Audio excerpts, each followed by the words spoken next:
सिलाई के उपयोग में आने वाले औजार और उपकरण भाग 2। इस वीडियो में हमने नापने के औजारों और ड्राफ्टिंग एवं मार्किंग के उपकरणों के बारे में सीखा। इस वीडियो में हम काटने के, सिलाई के औजारों और प्रेसिंग एवं फिनिशिंग के उपकरणों के बारे में जानेंगे। काटने के औजार। कपड़ों पर निशान लगाने के बाद उनकी कटिंग करने के लिए जिन औजारों का प्रयोग करते हैं उन्हें कटिंग टूल्स कहते हैं। इसके अंतर्गत कई प्रकार के टूल्स आते हैं, जैसे कटिंग टेबल, यह लकड़ी से बनाया जाता है।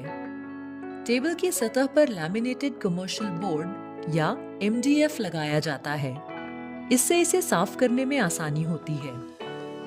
कपड़े की कटिंग एंड ड्राफ्टिंग के लिए टेबल सही ऊंचाई और आकार में बनाई जाती है। व्यक्ति जो कपड़े की कटिंग करने वाले हैं, उनकी ऊंचाई के अनुरूप कटिंग टेबल की ऊंचाई होती है।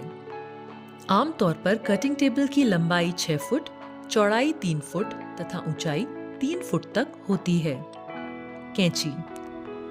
अलग अलग कार्य के लिए अलग अलग कैंची यानी सिजर का प्रयोग करते हैं, जैसे पेपर काटने के लिए पेपर सिजर, कपड़ा काटने के लिए टेलर सिजर, लेस, पाइपिंग और धागा काटने के लिए ट्रिमिंग सिजर का उपयोग किया जाता है। कपड़े का सैंपल काटकर बुक में रखने के लिए पिकिंग शेयर्स इस्तेमाल होते हैं। नॉचर। अलग अलग प्रकार के नॉचेस यानी निशान बनाने के लिए इस्तेमाल होता है। कटिंग पैटर्न पर बटन आदि के निशान बनाने में भी इसका प्रयोग किया जाता है। पोकर। पोकर का आकार आगे से नुकीला एवं गोल होता है। इसमें लकड़ी का एक हैंडल लगा होता है, जिसे पकड़कर छेद करने में सुविधा होती है। सैनिकों की पोशाकों में लगे गोल बटन इसकी सहायता से किए जाते हैं। सीम रिपर। यह पेन के आकार जैसा लेकिन छोटा होता है। उसके एक सिरे पर टांके हटाने के लिए एक छोटा सा ब्लेड लगा होता है, जिसकी सहायता से सिलाई के धागे आसानी से खुल जाते हैं और दूसरे सिरे पर पेन के पेचे जैसी फिनिशिंग होती है। जब इसका काम हो जाता है तो ढक कर रख सकते हैं। Thread ripper. यह एक छोटी स्प्रिंग नुमा ब्लेड होती है, जिसका उपयोग धागों को काटने तथा खोलने के लिए किया जाता है। इसे इस तरह हथेली को दबाकर चलाया जाता है। इसमें रिंग लगी होती है जो हाथ की छोटी उंगली में फिट होती है। इस ब्लेड से काम जल्दी और साफ होता है। Rotary cutter. इसका उपयोग वस्त्र उद्योग में कटाई करने हेतु किया जाता है। यह पिज्जा कटर की तरह काम करती है।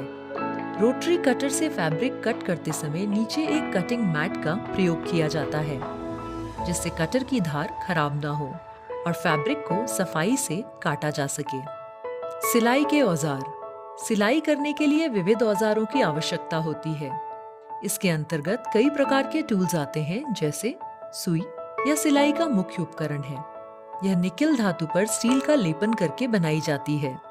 सिलाई कार्य में 2 प्रकार की सुइयों का प्रयोग किया जाता है। पहली हाथ की सुई तथा दूसरी मशीन की सुई। दोनों सिलाई के तरीकों में विविध प्रकार की सुइयों का इस्तेमाल होता है। थिम्बल। यह स्टील, पीतल तथा प्लास्टिक के बने होते हैं। इसे उंगली में पहना जाता है। इसका प्रयोग तुरपाई या कढ़ाई करते समय हाथ को सुई लगने से बचाने के लिए होता है। Pin cushion. जैसे नाम बताता है, यह कपड़े से बनी एक कुशन है जिस पर पिन चुभाकर रखा जाता है। इससे काम करते समय टेबल या फर्श पर पिन्स बिखरते नहीं हैं। धागा। सिलाई के लिए हमेशा अच्छी किस्म के धागों का प्रयोग करना चाहिए। बाजार में विभिन्न रंगों एवं प्रकारों के धागे उपलब्ध हैं, जैसे सूती, रेशम, नायलॉन आदि। पिन। सिलाई करते समय अनेक बार कपड़ों को ट्राई करने की आवश्यकता पड़ती है, जिसके लिए पिन का उपयोग किया जाता है। इसके अतिरिक्त कटिंग तथा लेआउट में भी पिन का उपयोग होता है। प्रेसिंग एवं फिनिशिंग उपकरण। तैयार पोशाक को सुंदर व आकर्षक दिखाने के लिए अनेक प्रकार के टूल्स का उपयोग होता है, जिन्हें प्रेसिंग व फिनिशिंग टूल्स कहते हैं। इसके अंतर्गत निम्न प्रकार के टूल्स आते हैं, जैसे आयरन या इस्त्री। आजकल ज्यादातर बिजली से चलने वाली ऑटोमेटिक प्रेस का इस्तेमाल किया जाता है।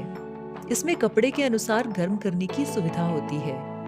इंडस्ट्री में हेवी ड्यूटी इस्त्री का इस्तेमाल होता है, क्योंकि वो पूरे दिन चल सकती है। प्रेसिंग टेबल, यह टेबल प्रेस करने के काम में आती है। इस्त्री करने के लिए टेबल पर प्रमुख रूप से कपड़े या पतला गद्दा बिछा होता है। आस्तीन बोर्ड, इस बोर्ड का उपयोग पैंट, कोट की बाजू इत्यादि को प्रेस करने के लिए किया जाता है।